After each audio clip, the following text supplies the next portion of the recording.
อิหร่านสั่งปิดส่งแคบฮอร์มุซอีกครั้งภายหลังอิสราเอลโจมตีลิบังอย่างหนักข่าวต่างประเทศรายงานวันที่ 9 เมษายนนี้ว่า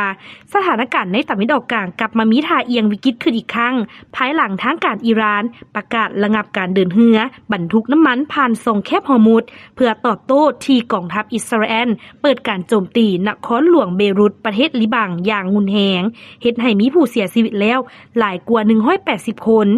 อิหร่านถือว่าการกระทำดังกล่าวเป็นการละเมิดข้อตกลงหยุดยิง2 อาทิตย์ที่กำลังจะเริ่มขึ้นโดยเน้นย้ำว่าการหุกฮานลิบังก็คือการหุกฮานอิหร่านข้อมูลจากสำนักข่าวฟาสชี้ให้เห็นว่านับแต่มีข้อตกลงหยุดยิงมีเรือบรรทุกน้ำมันเพียง2 ลำเท่านั้นที่ได้รับอนุญาตผ่านส่งแคบก่อนจะมีคำสั่งปิดอย่างเด็ดขาดในครั้งนี้ในขณะเดียวกันทำเนียบข่าวสหรัฐชี้แจงว่า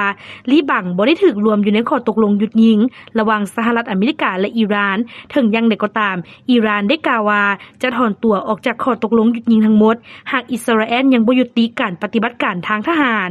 เหตุการณ์นี้สร้างความกังวลอย่างหนักหน่วงต่อตลาดพลังงานและเศรษฐกิจโลกเนื่องจากส่งแคบฮอร์มุซเป็นเส้นทางขนส่งน้ำมันที่สำคัญกว่า 20% ของโลกซึ่งอาจส่งผลให้ราคาน้ำมันดีดตัวสูงขึ้นในระยะอันใกล้นี้